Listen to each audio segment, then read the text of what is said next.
Saudações! Como vocês estão? Espero que esteja tudo ótimo, porque se não está, vai melhorar. Neste vídeo eu vou contar sobre um crime que ocorreu e como é importante guardar a cena do crime, né? Ou seja, não contaminar a cena do crime. Vamos lá? Um caso que mostra a importância da tecnologia forense, da psicanálise, da hipnose e o que uma infância pode ou não influenciar no futuro de uma pessoa. É um caso muito interessante, não pelo crime, obviamente, mas pelas circunstâncias, desde o dia do crime até a prisão do autor depois de 20 anos.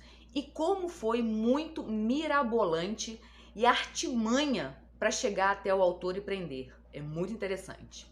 Bom, diante de tecnologias forenses e psicanálise, levou a polícia americana a identificar o responsável por um crime terrível, muito cruel, ocorrido em 1980. Bom, vamos começar do começo. Em 1980, Helene Prusinski, de apenas 21 anos, foi para a cidade de Denver, no Colorado, para fazer um estágio numa rádio local. Ela ficou hospedada na casa dos seus tios. Bom, passaram-se uns dias e Helene, indo e voltando direitinho do seu estágio, um determinado dia ela não chegou em casa. Horas mais tarde, sem notícias, seus tios chamaram a polícia. Afinal de contas, algo deveria ter acontecido. A polícia ficou atenta, mas não obteve sucesso nesta noite. No dia seguinte, uma mulher que estava de carro levando seu filho para a escola, quando o garoto de 13 anos gritou: "Mãe, tem um corpo ali, naquele terreno". Então a mãe acreditou, né? Deu a volta, parou perto do terreno baldio e viu que se tratava de um corpo de uma mulher. Naturalmente acionou a polícia e quando chegaram se tratava mesmo de uma mulher que estava nua com sinais de violência sexual e 9 facadas nas costas. E pelas características identificou que era Helene. Algo assombroso, uma vez que além da violência íntima, ainda sofreu violência física. A polícia, diante dos aparatos, ela fez de tudo que ela pôde para encontrar o criminoso. Isso foi em 1980 e apesar de que não faz tanto tempo assim, as tecnologias de análise de DNA, né, que hoje são tão populares, ainda eram muito precárias. Então os investigadores encontraram sim vestígios de DNA na cena do crime e embora nenhuma análise tenha sido feita, né, imediatamente após o assassinato, eles preservaram como uma evidência futura. Os detetives, eles trabalharam a cena cuidadosamente e na terra ali na beira da estrada, eles notaram rastros deixados por uma aparente bota de cowboy. Sem mais pistas, o caso virou um mistério para os investigadores locais. Inclusive, o diretor da rádio onde Helene trabalhava chegou a oferecer uma recompensa de $1000 a quem desse pistas, né, sobre o assassino, mas nada veio à tona. As notícias iam passando na TV, nas rádios, até que uma mulher apresentou uma história notável. Ela contou que estava dirigindo pela Daniels Park Road por volta das 10h20 da noite, em que Helene desapareceu, e viu um homem na área onde disseram que Helene havia sido encontrada. Ela forneceu uma descrição: homem de 20 a 30 anos, possivelmente caucasiano, cabelo castanho de comprimento médio, né, entre as orelhas, possivelmente usando um bigode. Mas essa testemunha, embora tivesse notado esse homem, ela não conseguia se lembrar exatamente de detalhes do rosto dele.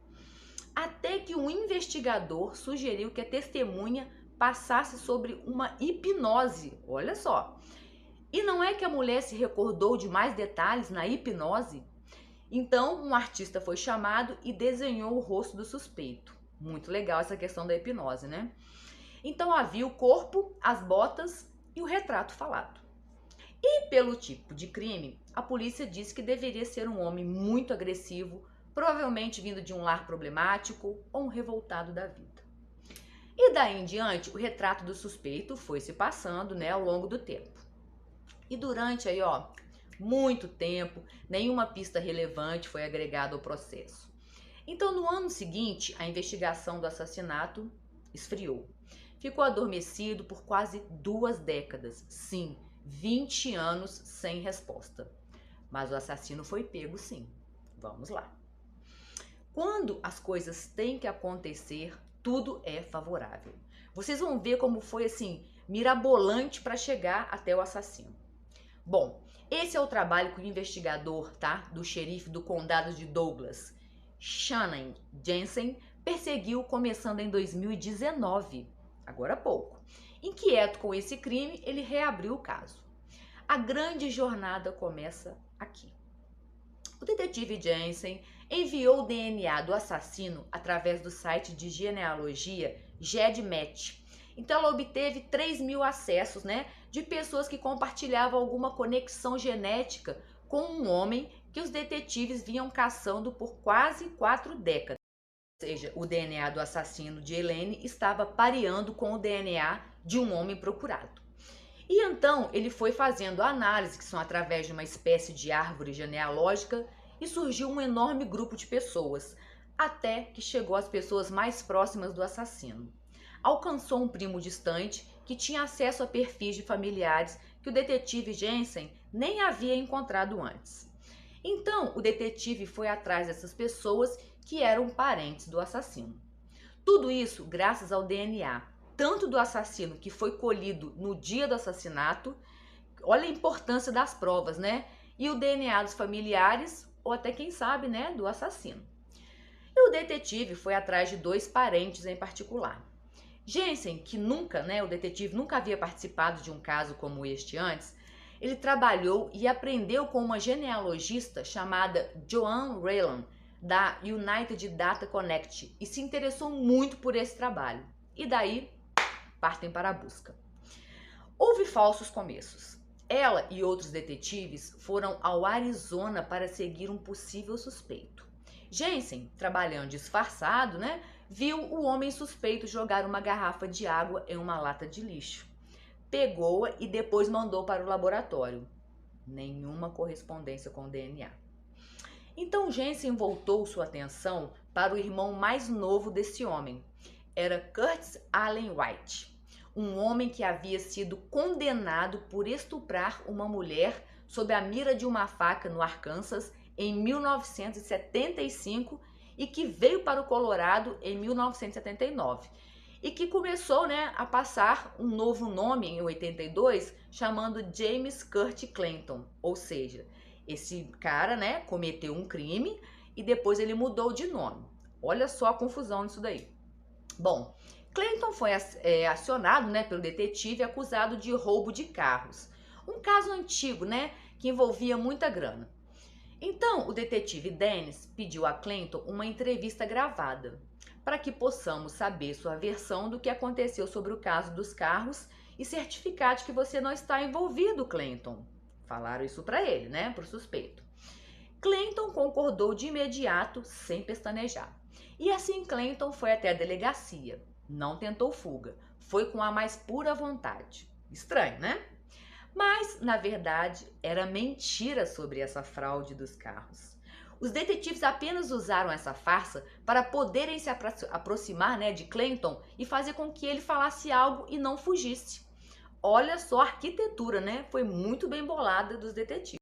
Então, no gabinete do xerife de condado de Union, Dennis e Trindle o interrogaram por 1 hora. Tudo parecia bastante vazio. E finalmente Trindle foi direto ao ponto, que é o outro detetive, e jogou essa para Clayton, dizendo: você provavelmente já pode dizer que há mais que um caso financeiro, certo? Ele disse. Clayton, a polícia não está se importando com carros roubados em 1980 no Colorado, mas nós procuramos uma jovem no Colorado em 1980 e eu quero te mostrar uma foto e ver se você a reconhece. Trindle tirou uma foto de Elaine de seu caderno e a deslizou sobre a mesa. Não, senhor, respondeu Clayton. Acho que agora quero um advogado. Você está me acusando de outra coisa, eu sei. Estou preso? Perguntou Clayton. Temos um mandado de prisão contra você por assassinato em 1º grau e sequestro. Você pegou o cara errado, Clayton disse. Na verdade, temos seu DNA nele e nela, respondeu Dennis. Então, um oficial da Flórida algemou Clayton e o levou para a prisão. Ou seja, o DNA, né, bateu certinho com o de Clayton. Então, finalmente, ele confessou. Eu fiz isso. Ele admitiu ter matado Elaine. Com essa confissão direta, né, o gabinete do xerife do condado fazem um voo lá para o Colorado, porque foi onde ocorreu o crime. Como ele a abordou depois que ela desceu do ônibus, conta Clayton, né? Como que foi isso? Ele falou assim que disse para ela que tinha uma faca e ela disse que entende e ele falou, vamos embora, entre no carro. E ela falou, ok, eu não vou lutar. Nem tem como, né?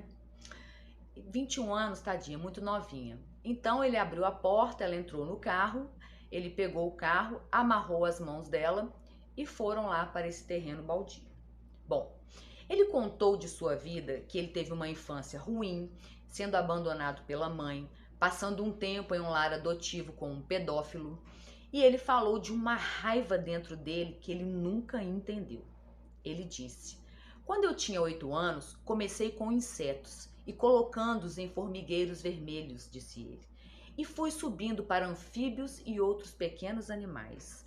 E quando eu tinha 8 anos, pendurei um gato em uma árvore e o espanquei até a morte com um galho de árvore. Não conseguia entender por que uma criança tão velha podia ter esse tipo de raiva. Essa raiva sempre ficou comigo, quero dizer, acho que toda vez que algo me machuca tanto que não consigo lidar com isso, aprendi que a raiva encobre a dor. Isso é praticamente a base de tudo que eu já fiz. Eu estou bravo o tempo todo. Foi o que Clayton disse. No final de fevereiro, em 2020, no tribunal, né, depois que os promotores concordaram em tirar a pena de morte, então que Clayton assumiu realmente o crime, se declarando culpado para a juíza Teresa Slade. E aos 62 anos de idade, Clayton cumpre prisão perpétua. E depois de 40 anos, né, a família se sente feliz pela prisão, mas até hoje lembram muito de Elaine, é muita saudade, falam o quanto ela era querida por todos. E Jonathan Shaylor, que era o seu namorado dela na época, disse que sempre ficava sonhando, vendo ela no caixão, lutando. Então ele acordava e tinha que reviver todo o choque, né? Se lembrava muito dela. Mas que por fim os pesadelos terminaram e apenas assim ficou a saudade, né? Aquela dor, né? Aquela coisa dolorosa de todos os dias se passou. Mas o que acontece na questão desse crime? Graças, né, à perspicácia ali do detetive de ter guardado o DNA, né, e de ter mirabolado essa ideia de fazer o quê? Jogar no banco de dados, depois encontrar 3.000 pessoas e descartando por parente, até que ele chegou a 2 pessoas, né? Achou que fosse uma, foi lá, pegou a garrafinha que o cara jogou, testou, era muito pareado o DNA.